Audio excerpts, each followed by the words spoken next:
आज की हमारी कहानी का शीर्षक है समुद्र के रहस्यमयी साधक और उनका अटूट विश्वास। कहानी की शुरुआत होती है एक सुनसान रात से।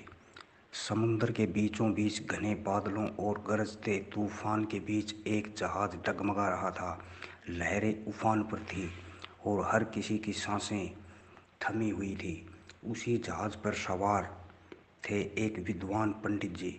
जहाज के कप्तान ने ऐलान किया कि तूफान के कारण जहाज को एक सुनसान द्वीप के पास रोकना पड़ेगा। रात बीत गई और सुबह जैसे ही हुई, यह खबर आई कि जहाज की कुछ तकनीकी खराबी के कारण उसे वहाँ 1-2 दिन और रुकना पड़ेगा। यहाँ से कहानी में आता है ट्विस्ट। पंडित जी ने सोचा, क्यों ना इस द्वीप पर जाया जाए। हो सकता है वहाँ कोई बस्ती हो और वह किसी को प्रभु का संदेश सुना पाए। उन्होंने कप्तान से इजाज़त ली, एक छोटी सी नाव ली और अकेले ही उस अजीब वाले द्वीप को देखने की ओर निकल पड़े। द्वीप पर घना जंगल, अजीब सा सन्नाटा और चारों ओर फैली रहस्यमयी हवा ने पंडित जी के मन में एक अजीब सा डर पैदा किया। फिर भी उन्होंने साहस दिखाया और अंदर की ओर बढ़ते रहे।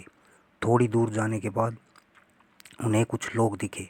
वे 3 व्यक्ति थे जिन्होंने फटे पुराने कपड़े पहने थे, जिनकी आंखों में एक अलग ही चमक थी। पंडित जी ने उनसे पूछा, आप कौन हैं? यहाँ कैसे आए? उन तीनों ने जवाब दिया, हम इस द्वीप पर वर्षों से रहते हैं, दुनिया से कट चुके हैं।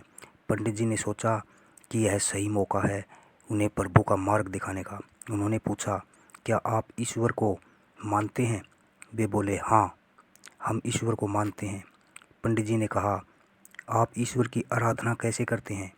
वे तीनों एक साथ बोले, हम दोनों हाथ ऊपर करके बस यही कहते हैं, हे ईश्वर, हम आपको याद करते हैं, आप भी हमें याद रखना।